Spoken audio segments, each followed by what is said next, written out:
Some might be surprised to learn that the fate of America's economy has already been determined, verified, and announced by the Obama White House. Yet, it has received scant attention from the corporate media.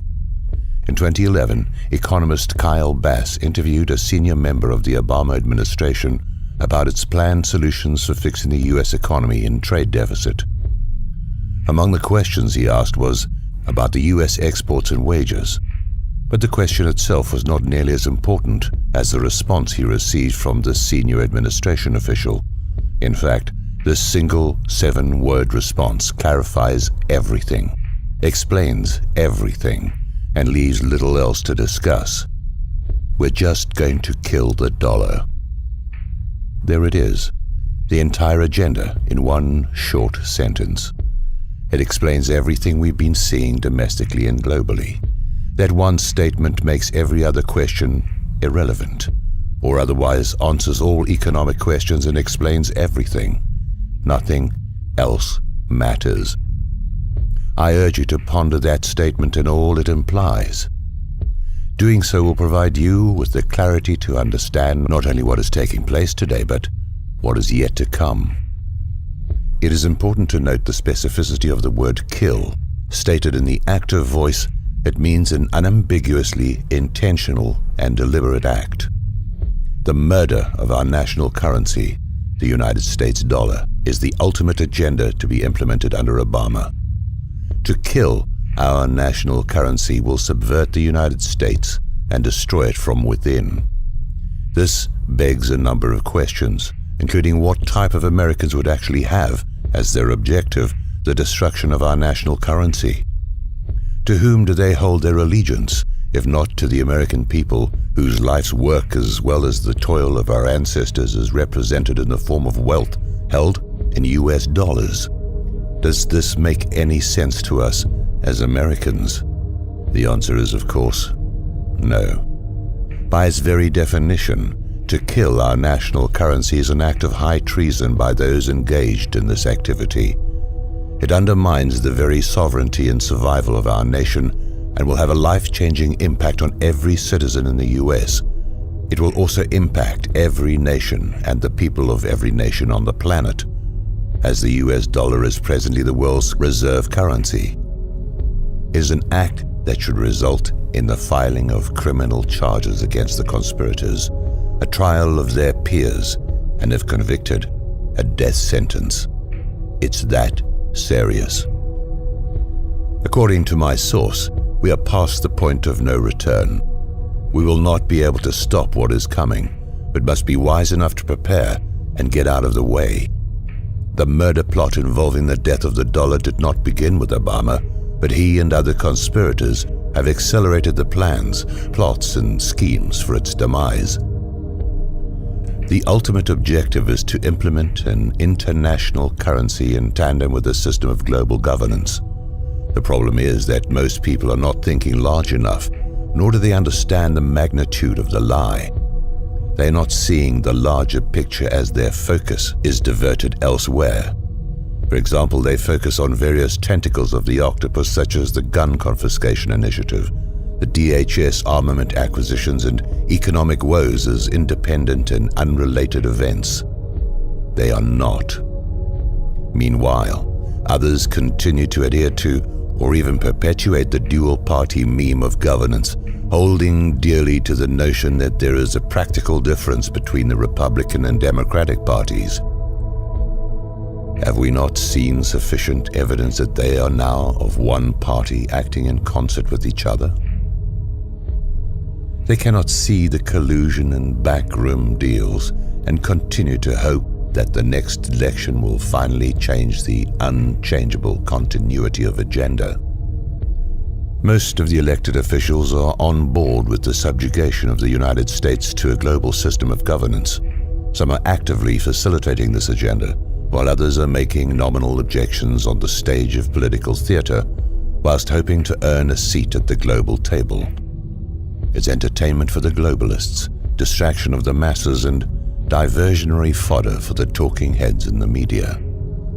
America has become a captured operation, captured from within. Think of the Vichy French internal collaboration with the enemy, or softening the ground for a full takeover from within. The takeover of America has already happened. The collaborators have already been installed, and we are now on a path to complete subjugation of a larger global system of governance. If you continue to doubt this, how else would you explain the numerous examples of our dual-party governmental acquiescence of self-destruction? Those who are pleased about the new record-setting stock market highs and various other manipulated statistics that indicate our economy is improving will be the most vocal critics of this report, and who will attempt to discredit the validity of the information offered here.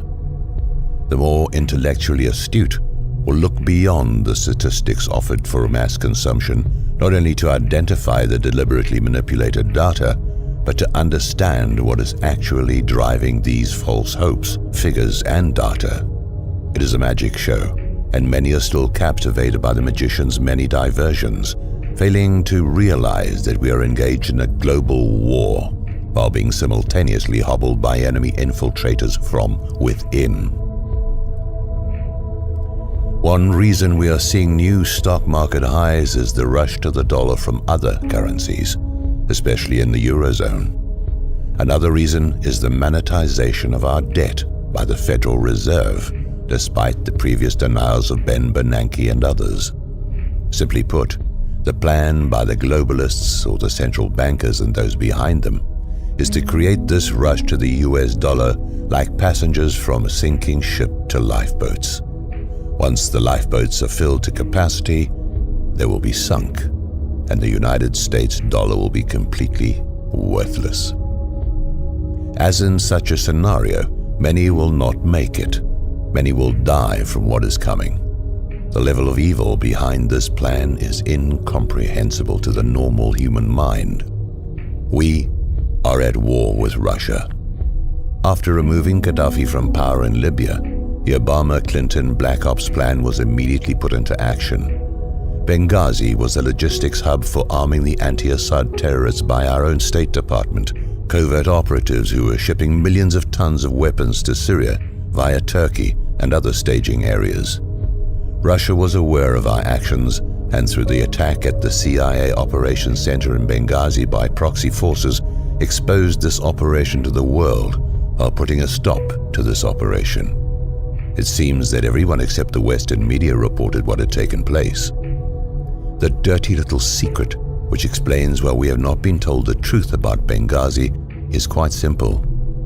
The efforts to overthrow Assad from power are continuing, except the arms and munitions shipments are now originating primarily out of Croatia. Overthrowing Assad would pose a direct threat to Russia, both militarily and economically. Are we to expect Russia's Putin to simply accept this without response? No. What is Russia doing to subvert our efforts? He is waging war against America, striking at the weak underbelly of our economy, which is the oil-backed dollar as identified in Michael Reagan's article, Building on a Kernel of Truth. Sadly, the Obama regime is doing nothing to protect us from this asymmetrical war. It's as if they are allowing it to take place. Although it was reported in the New York Times, few have paid attention to last week's meeting between Chinese President Xi Jinping and Russian President Vladimir Putin in Moscow. But it was an extremely important event in terms of the planned murder of the US dollar. An alliance is being forged between Russia and China to replace the US dollar as the reserve currency, already severely weakened by the policies of those in power, with a gold-backed currency. While reports do exist that cite the hoarding of gold by China and Russia, they are purposely underreporting their collective reserves. Meanwhile, Americans can't even get honest answers to the amounts of our own gold reserves held in Fort Knox or the Federal Reserve. Don't people find this reluctance for audit and inspection a bit curious, if not outright suspicious? The battle is being waged not only by military might, but by a currency war. We are being played through our military involvement in the Middle East, including our covert operations against Syria at the behest of Saudi Arabia. Unlike Iraq, the war in Syria will explode, turn hot, and we will be engaged in an ominous battle that will quickly expand and turn deadly. Weakened militarily through the policies of the Obama regime, coupled with an already weakened economy, the US will suffer consequences unlike anyone might imagine or is willing to address. It is a recipe for disaster, planned and initiated by the global elite behind the central banking system, including those in our own government, who've been set up from within, lied to, and now we're about to see exactly what this globalist system has in store for not only the United States, but every nation of the world. It is critical to understand that the takedown of the US will be the result of an asymmetrical war that includes the weakening of our military, our economy, and a direct assault on our ability to keep the dollar as the world reserve currency and protect the free flow of oil and energy to the United States. Within the last week, China held a surprise naval exercise in the South China Sea. Meanwhile, Russia displayed their resurgent military might in the Black Sea. These exercises were conducted as US military forces are spread thinly across many areas of the world. Is anyone paying attention here? Just as certain a collapse of the dollar is coming, so will be chaos on the streets of America caused by this plan to kill the dollar. The central bankers and the leaders selected to govern each country have effectively used the Hegelian dialectic to implement their agenda. Just as stated by George H.W. Bush on September the 11th, 1990, their predetermined solution of a new world order is being formed before our very eyes. They've told us what they are doing, but we have chosen not to listen or failed to understand what was being said. The US has always been the firewall against the globalists. By their persistence, infiltration of global elitists into our government, and covert subversion from within, we are being led to slaughter. A view from space, looking at the larger picture of events for which many have questions, a clearer picture emerges. There will be some who dare to resist the pillaging of our bank accounts, the erosion of our rights, and the enslavement that comes with the dismantling of America. The dust clouds visible on the far horizon that watchmen have been reporting for decades can now be seen as an attacking army of barbarians whose fighters are now on the ladders and cannons are breaching our empire's outer walls. Who knows how long the inner walls of our empire will survive the next wave of their coming attack. Perhaps Ernest Hemingway said it best in referencing John Donne from his novel of the same name. And therefore, never send to know for whom the bell tolls. It tolls for thee.